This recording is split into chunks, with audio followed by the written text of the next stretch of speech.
इस लेक्चर में हम मल्टीप्लिसिटी के बारे में पढ़ेंगे। मल्टीप्लिसिटी को थर्मोडायनामिक प्रोबेबिलिटी भी कहते हैं। मल्टीप्लिसिटी और थर्मोडायनामिक प्रोबेबिलिटी दोनों का एक ही मतलब है। अब हम देखते हैं कि ये मल्टीप्लिसिटी है क्या। The number of microstates corresponding to any given macrostate is called its thermodynamic probability or multiplicity। यानी किसी एक मैक्रोस्टेट के अंदर जितनी माइक्रोस्टेट हैं अगर हम वो काउंट कर लें तो वो हमारी मल्टीप्लिसिटी है। और उसी मल्टीप्लिसिटी को हम थर्मोडायनामिक प्रोबेबिलिटी भी कहते हैं। मल्टीप्लिसिटी नॉर्मली थर्मोडायनामिक सिस्टम में एक बहुत लार्ज वैल्यू होती है और इसको हम ओमेगा से या इस W से भी रिप्रेजेंट करते हैं। अब जो नंबर ऑफ माइक्रो स्टेट्स होती है ना किसी भी मैक्रो स्टेट्स के अंदर, ये असल में मीनिंगफुल अरेंजमेंट्स होते हैं। अब हमने कम्बिनेशन के लेक्चर में पढ़ा था, जो मीनिंगफुल अरेंजमेंट्स होते हैं हम उन्हें कम्बिनेशन की फॉर्म में लिख सकते हैं। तो असल में अगर हम किसी भी मैक्रो स्टेट के कम्बिनेशन के फार्मूले से मीनिंगफुल अरेंजमेंट निकाल लें तो हम उसकी माइक्रो स्टेट्स को फाइंड आउट कर लेंगे।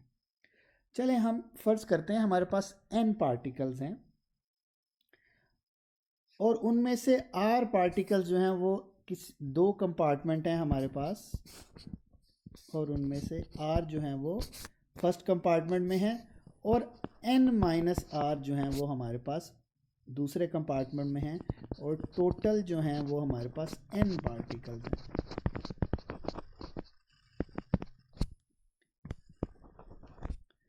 तो हमारे पास मल्टीप्लिसिटी क्या होगी?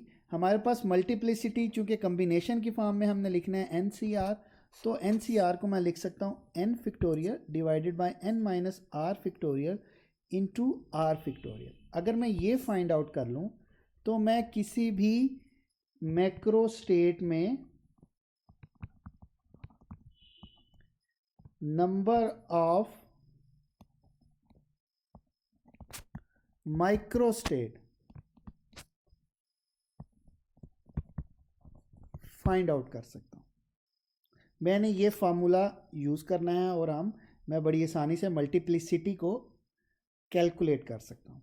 चले हम एग्जांपल लेते हैं।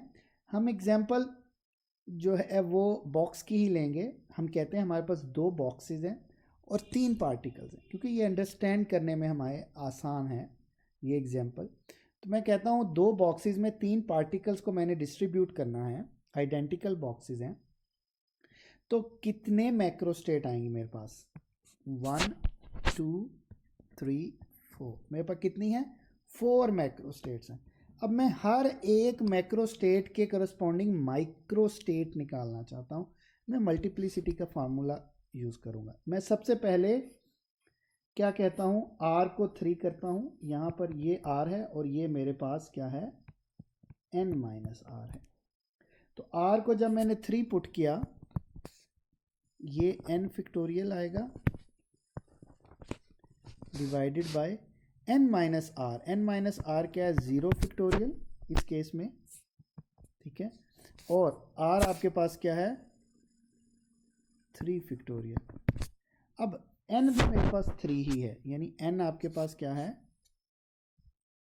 n आपके पास 3 ही है। तो ये भी 3 फैक्टोरियल डिवाइडेड बाय 0 फैक्टोरियल 1 होता है, 3 फैक्टोरियल। तो कितनी आ गई? माइक्रोस्टेट 1। यानी इस पहली मैक्रोस्टेट में कितनी माइक्रोस्टेट हैं? 1। ये अब मैं लिख रहा हूं माइक्रोस्टेट। ये हमारे पास क्या है? मैक्रोस्टेट है। अब हमारे पास n जो है वो 3 फैक्टोरियल ही रहेगा क्योंकि टोटल पार्टिकल 3 है। लेकिन अब हमारे पास r2 है, तो मैं इसे n-r जो है वो 3-2 हो जाएगा, तो ये 1 फैक्टोरियल। और यहाँ पर n-r जो है वो 1 है और ये 2 आ जाएगा, ये 2 फैक्टोरियल आ जाएगा। तो इसको अगर मैं सॉल्व करूँगा तो 3 फैक्टोरियल को मैं लिख सकता हूँ 3 इंटू 2 फैक्टोरियल। नीचे मेरे पास 1 फैक्टोरियल जो है वो 1 है, 2 फैक्टोरियल है, तो 2 फैक्टोरियल से 2 कट गया। हमारे पास कितनी नंबर ऑफ माइक्रो स्टेट्स हैं? 3। तो इसमें हमारे पास 3 माइक्रो स्टेट्स आ जाएंगे।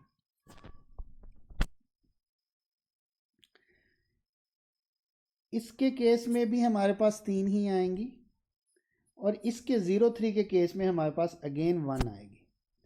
ये इस फार्मूले से मैं कैलकुलेट करता हूँ। अब मैंने 1 3 3 1 जो है इस फार्मूले के through number of micro state calculate किए हैं। अब मैं वैसे देखता हूँ कि कितनी हैं। चलें, ये 3 पार्टिकल से मैं इन्हें रेड, ग्रीन और ब्लू कह देता हूँ। मैं देखता हूँ कि अगर वो तीनों पहले में हैं, कम्बिनेशन में चूँकि ऑर्डर मैटर नहीं करता, तो ये मीनिंगफुल ऑर्डर के बेस के ऊपर अरेंजमेंट मीनिंगफुल नहीं है। जस्ट कौन से कंपार्टमेंट में कितने पार्टिकल हैं ये इम्पोर्टेंट है। तो इसलिए इसके अगेंस्ट हमारे पास सिर्फ एक माइक्रो स्टेट है। इसके अगेंस्ट हमारे पास जो हैं वो अगर पहले में 2 हैं तो वो ग्रीन ब्लू हैं और दूसरे में रेड हैं। रेड ब्लू है, फिर ग्रीन है, फिर रेड ग्रीन है और फिर ब्लू है। तो हमारे पास कितनी है? 3 है। ये देखें 1 3। इसके केस में भी हमारे पास 3 ही हैं और ये लास्ट वाले के केस में 1 है। तो अब देखें कि जो हमने यहाँ पर ख़ुद से अरेंजमेंट करके माइक्रो स्टेट लिए हैं, क्योंकि एक ऐसा सिस्टम है जिसके लिए ख़ुद से हमें माइक्रो स्टेट को अरेंज करना हमारे लिए आसान है। तो हमने देखा वही आई हैं जो इस फार्मूले के तहत हमने कैलकुलेट की थी। ये इस फार्मूले के तहत 1 3 3 1, यहाँ पर भी 1 3 3 1 है। चलें, अब हम देखते हैं क्या ये हमारा वैलिड फार्मूला है। उससे पहले मैं ये देख लूँ कि हमारे पास 1 3 3 1 है, तो total number of micro state क्या है? 8 है। अब इन 8 माइक्रो स्टेट को मैं लिख सकता हूँ 2 की पावर 3। चलें, अब हम एक नेक्स्ट एग्जाम्पल लेते हैं और वो एग्जाम्पल है 4 particles in 2 identical box. Formula वही रहेगा। अब मैंने आ जाना है 4 पार्टिकल्स पे। अब मेरे पास ये चीज़ R है, ये चीज़ n-R है। अब मैंने माइक्रो स्टेट्स बतानी है मेरे पास कितनी है। ठीक है, माइक्रो स्टेट को मैं काउंट कर लूँगा तो असल में वो क्या है? मल्टीप्लिसिटी है। ठीक है, तो 4 0 R आपके पास 4 है, ये n आपके पास, सबसे पहले मैं लिखूँ n आपके पास 4 है और R आपके पास भी 4 है। ठीक है, अब आपके पास क्या आएगी मल्टीप्लिसिटी की वैल्यू, यानी ओमेगा आपके पास आएगा 4 factorial divided by 4 minus 4 factorial into 4 factorial. ये 4 माइनस 4 0 फैक्टोरियल, 0 फैक्टोरियल 1 होता है, 4 4 से कैंसिल हो गया तो मल्टीप्लिसिटी 1 है। अब अगर आपके पास केस हो कि n आपके पास 4 ही है लेकिन r आपके पास 4 की बजाय अब 3 हो गया है, ये दूसरे केस में r 3 है।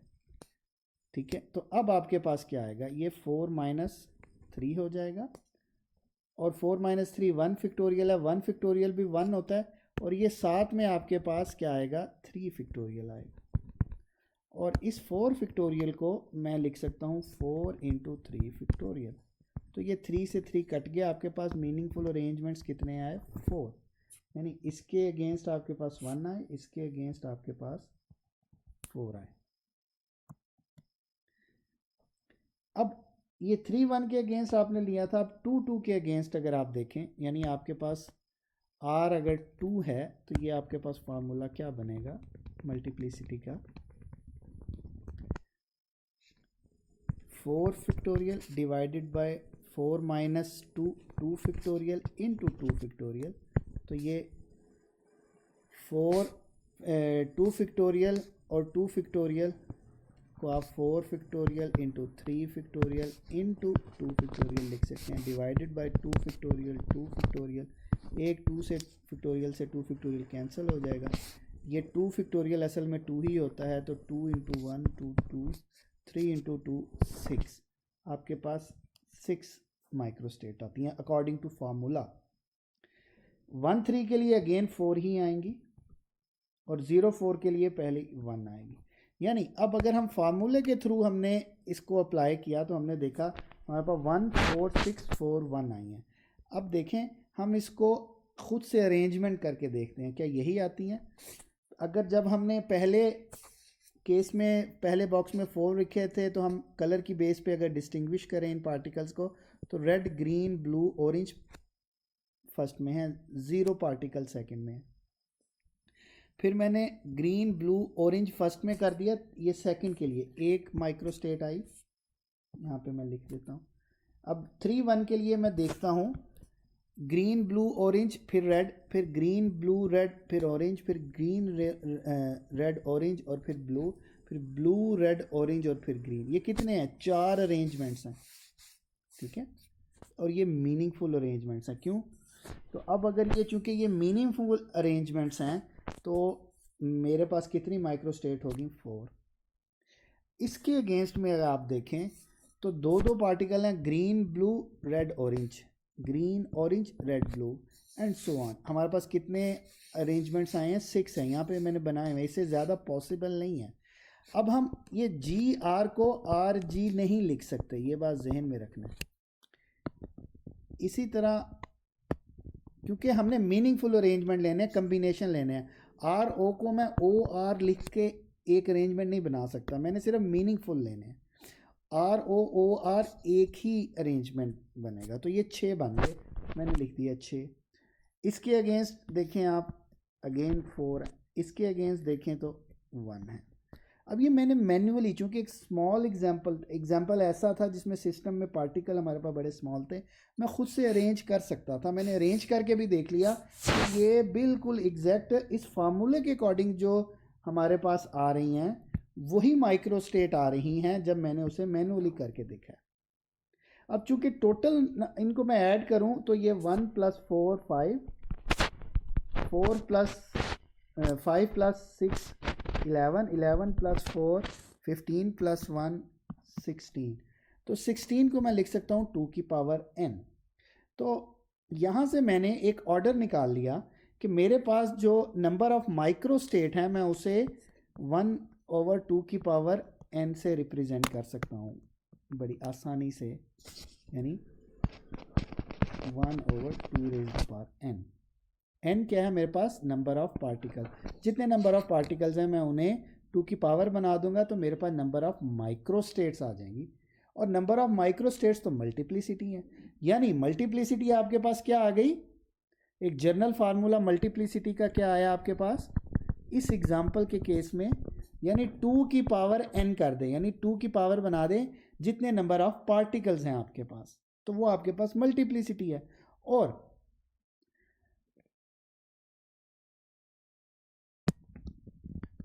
ये आपके पास 2 की पावर n आपके पास मल्टीप्लिसिटी आ गई। चलें अब हम n पार्टिकल्स कंसीडर करते हैं और उसी तरह काउंटिंग ऑफ माइक्रोस्टेट करते हैं, यानी मल्टीप्लिसिटी को फाइंड आउट करते हैं और फिर उसके रिस्पेक्ट से हम प्रोबेबिलिटीज़ देखते हैं, ठीक है। मैक्रोस्टेट की प्रोबेबिलिटी भी देखते हैं और माइक्रोस्टेट की भी। ये मैंने एक बॉक्सेस का कम्बिनेशन बनाया है कि पहले ये आपके पास जो है वो n-r है और ये r है। पहले में 0 है तो n-r, ये सारे के सारे फर्स्ट में होंगे एंड सो ऑन। अब मल्टीप्लिसिटी प्रोबेबिलिटी जो है मैक्रोस्टेट की, उसका फार्मूला होता है multiplicity divided by total number of microstates, यानी ओमेगा को डिवाइड कर दें आप 2/n से, तो आपके पास जो है वो क्या आ जाएगा? मल्टीप्लिसिटी आ जाएगी।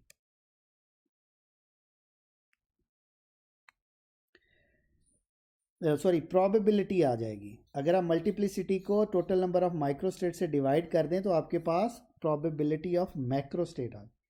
अब मल्टीप्लिसिटी का फार्मूला है कम्बिनेशन की फॉर्म में, तो इसकी जगह पे हमने ये कम्बिनेशन लिख दिया और टोटल नंबर ऑफ माइक्रोस्टेट तो 2n है तो मैंने उसे इंटू 1/2n लिख दिया। अब माइक्रोस्टेट की प्रोबेबिलिटी क्या होती है? वो 1 over total number of microstates हैं। अब टोटल नंबर ऑफ माइक्रोस्टेट मेरे पास 2 की पावर n है, तो 1/2 की पावर n है। तो ये फार्मूला जो है वो मेरे पास क्या आ गया, जनरलाइज फार्मूला माइक्रोस्टेट की प्रोबेबिलिटी का, और ये मेरे पास जनरलाइज फार्मूला आ गया मैक्रोस्टेट की प्रोबेबिलिटी का। अब जहन में रखना है, मैक्रोस्टेट की प्रोबेबिलिटी हम कॉम्बिनेशन के साथ 1/2n को मल्टीप्लाई करेंगे, ठीक है ना, तो हमारे पास मैक्रोस्टेट की प्रोबेबिलिटी आ जाएगी। और 1 over total number of microstate यानी मल्टीप्लिसिटी को 1 को मल्टीप्लिसिटी से डिवाइड करेंगे तो वो माइक्रोस्टेट की प्रोबेबिलिटी आ जाएगी। चलें अब हम ये देखते हैं ऐसे कौन से कॉम्बिनेशन हैं जिसके लिए मैक्रोस्टेट की प्रोबेबिलिटी जो है वो मैक्सिमम होगी। ये किसकी बात हो रही है, मैक्रोस्टेट की बात हो रही है, क्योंकि माइक्रोस्टेट की प्रोबेबिलिटी जो है वो सेम रहेगी और वो 2 की पावर n जो है वो आपके पास मल्टीप्लिसिटी है, तो इसकी प्रोबेबिलिटी क्या होगी 1/2 की पावर n, और ये इक्वल अ प्रायोरी प्रोबेबिलिटी है, तो हर माइक्रोस्टेट की प्रोबेबिलिटी जो है वो सेम होती है। लेकिन मैक्रोस्टेट की प्रोबेबिलिटी चूंकि सेम नहीं होती, तो अब हम ये देखते हैं कि वो कौन सा केस होगा कि जब हमारे पास मैक्रोस्टेट की प्रोबेबिलिटी मैक्सिमम होगी, तो वो कॉम्बिनेशन हमने देखना है। तो ऐसा कॉम्बिनेशन जिसके लिए n जो है वो इवन हो, यानी उसकी वैल्यू पॉजिटिव 4 2 4 6 8 यानी 2 के मल्टीपल्स में हो, और r की वैल्यू जो है जितने नंबर ऑफ पार्टिकल्स हों उनका हाफ हो, तो हमारे पास प्रोबेबिलिटी मैक्सिमम आती है। चले n इवन है और r n/2 है, मैं p मैक्सिमम लेता हूँ, n इंटू कम्बिनेशन लिखूँगा n इंटू r, NCR जो है वो r n/2 है, तो ये n इन c n/2 इंटू 1/2n, ये फार्मूला था ना प्रोबेबिलिटी का, ये वैल्यूज़ पुट की। अब ये r चूँकि n/2 है तो n माइनस n/2 क्या होता है, ये n/2 ही होगा, तो n/2 factorial into n/2 factorial, ये n/2 फैक्टोरियल का स्क्वायर आ जाएगा, और ये 1/2n, तो ये आपके पास मैक्सिमम प्रोबेबिलिटी का फार्मूला है। अब आप कहेंगे सर ये कैसे है मुमकिन कि जब n इवन हो और r की वैल्यू जो है वो n/2 हो तो आपके पास मैक्सिमम प्रोबेबिलिटी आती है। चलें हम ज़रा वापस चलते हैं अपनी 4 पार्टिकल्स वाली एग्जांपल पे। इस पे अब हम देखते हैं कि जब हम, अब देखें यहाँ पर n हमारे पास 4 है यानी इवन है, ठीक है, और r हमारे पास n/2 हो, यानी किसके इक्वल हो, n/2 कितना होता है 4/2 यानी 2, r की वैल्यू 2 हो, r की वैल्यू 2 कौन सी मैक्रोस्टेट में है, अगर ये मेरे पास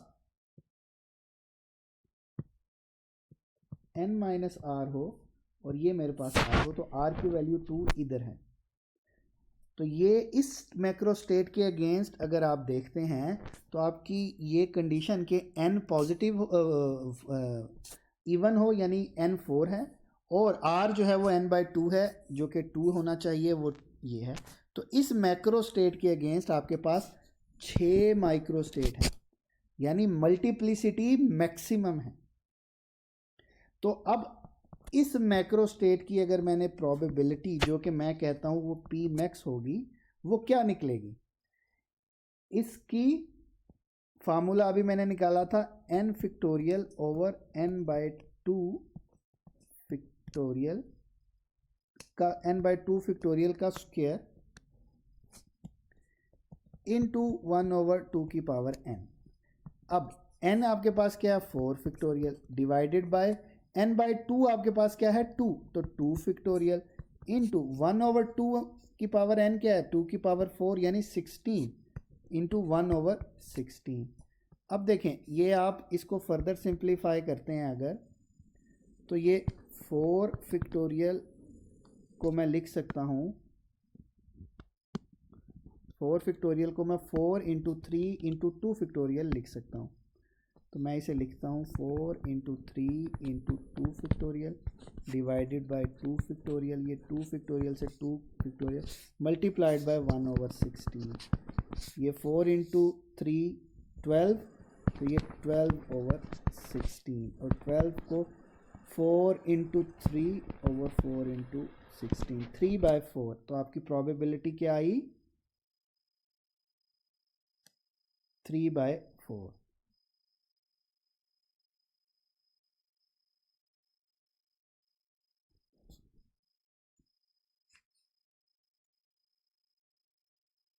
सॉरी, ये 2 फैक्टोरियल का स्क्वायर था, नीचे एक 2 फैक्टोरियल रह जाएगा, तो ये 2 फैक्टोरियल से जब 12 डिवाइड होगा तो ये 6 आ जाएगा, तो ये आपके पास 6/16 है, तो जो कि आपके पास 3/8 आएगी, तो प्रोबेबिलिटी आपकी 3/8 आएगी और ये मैक्सिमम है। ठीक है, तो P मैक्सिमम आपके पास क्या आएगा? जब आपके पास n इवन होगा और r जो है वो n/2 होगा। इसी तरह मिनिमम प्रोबेबिलिटी कब होगी मैक्रोस्टेट की? जब आपके पास r जो है वो या तो 0 होगा या n ही के इक्वल होगा। अगर r 0 होगा तो आप इस फार्मूले में पुट करें r को 0, ये n-0 जो है वो ये n-0 हो जाएगा और ये 0 r जो है वो 0 फैक्टोरियल हो जाएगा। 0 फैक्टोरियल 1 होता है, n-0 जो है वो असल में n फैक्टोरियल ही है, ये n फैक्टोरियल से कैंसिल हो जाएगा, 1 आ जाएगा। 1/2 की पावर n जो है वो वही 1/2 की पावर n जो आपके पास प्रोबेबिलिटी, और ये मिनिमम प्रोबेबिलिटी है। इसी तरह जब आपके पास r की वैल्यू n के इक्वल है तो ये n - r जो है वो n-n हो जाएगा, ये 0 फैक्टोरियल है और ये n फैक्टोरियल है, n फैक्टोरियल से n फैक्टोरियल कैंसिल, 0 फैक्टोरियल 1, तो अगेन ये NCR जो है वो आपके पास 1 के इक्वल आ गया। इधर भी NCR जो आपके पास था वो 1 के इक्वल था, तो ये आपके पास अगेन 1/2n प्रोबेबिलिटी आ गई। चलें हम प्रीवियस एग्जाम्पल में जाते हैं। अगर आप यहाँ पर देखें तो R आपके पास 0 कब है, ये देखें पहले केस में, और R आपके पास n के इक्वल कब है, ये लास्ट केस में। अगर आप इनकी वैल्यूज़ पुट करते हैं, ये मैनुअली भी अरेंजमेंट भी सामने शो हो रहे हैं, आप देख सकते हैं कि आपके पास इन दोनों के अगेंस्ट ओनली 1 मैक्रोस्टेट है, सॉरी माइक्रोस्टेट है, तो आपकी प्रोबेबिलिटी जो है वो इसके अंदर पुट करें, ये आपके पास जो है वो NCR जो है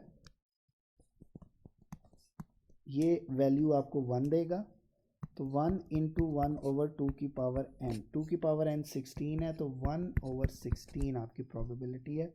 और अगर आप मैनुअली भी देखें तो आप इसकी प्रोबेबिलिटी भी 1/16 है और इसकी भी 1/16 है, जबकि ये जो सेंटर वाली 2 है जिसमें n जो है वो इवन है और r जो है वो n/2 है, ठीक है, वहाँ पर मैक्सिमम प्रोबेबिलिटी है यानी 3/8। तो इस एग्जाम्पल से भी आप देख सकते हैं कि मैक्सिमम प्रोबेबिलिटी 4 पार्टिकल के केस में कब है, जब n इवन है और r n/2 है, और मिनिमम प्रोबेबिलिटी कब है, जब r 0 है या r n के इक्वल है। तो यही हमारे पास फार्मूले थे कि मिनिमम प्रोबेबिलिटी कब होगी और मैक्सिमम प्रोबेबिलिटी कब होगी। तो अब हम रिलेशन देखते हैं बिटवीन प्रोबेबिलिटी एंड मल्टीप्लिसिटी। अब हमें ये तो पता चल गया मैक्रोस्टेट की प्रोबेबिलिटी का फार्मूला जो है वो multiplicity over total number of microstates है। इसको अगर थोड़ा रीअरेंज करें मल्टीप्लिसिटी और ये 1 over total number of microstates कर दें। अब टोटल नंबर ऑफ माइक्रोस्टेट की जगह मैं प्रोबेबिलिटी ऑफ माइक्रोस्टेट पुट कर देता हूँ, तो यही फार्मूला बन जाएगा।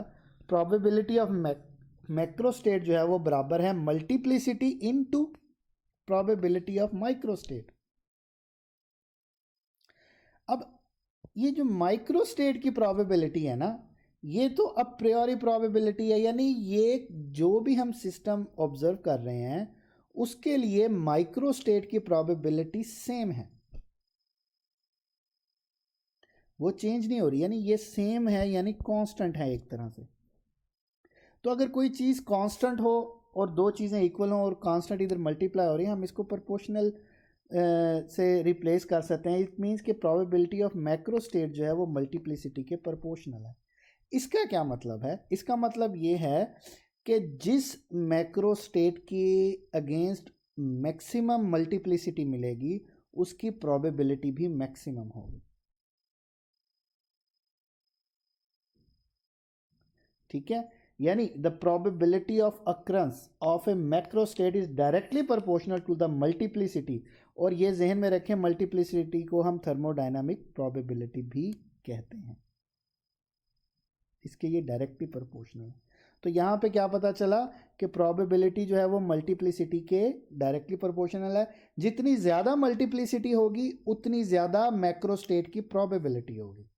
ठीक है, तो यहाँ पे एग्जांपल में देखते हैं कि मल्टीप्लिसिटी किस में ज़्यादा है, इसी में से ज़्यादा है, और इसी की प्रोबेबिलिटी भी मैक्सिमम होगी। ये जो 2 मैक्रो स्टेट है, यानी जब पार्टिकल्स जो हैं वो बराबर में डिवाइड हुए हुए हैं दोनों बॉक्सेस में, तब आपके पास मल्टीप्लिसिटी मैक्सिमम आ रही है। जब मल्टीप्लिसिटी मैक्सिमम आ रही है तो उस स्टेट की प्रोबेबिलिटी भी मैक्सिमम होगी। क्लियर है? तो प्रोबेबिलिटी ऑफ मैक्रो स्टेट जो है वो मल्टीप्लिसिटी के डायरेक्टली प्रोपोर्शनल है। तो ये रिलेशन है प्रोबेबिलिटी ऑफ मैक्रो स्टेट और मल्टीप्लिसिटी के दरमियान, कि वो दोनों आपस में डायरेक्टली प्रोपोर्शनल है। चलें, ये तो था हमारा आज का लेक्चर, मल्टीप्लिसिटी या थर्मोडायनामिक प्रोबेबिलिटी। उम्मीद है कि आपको समझ आ गई हो।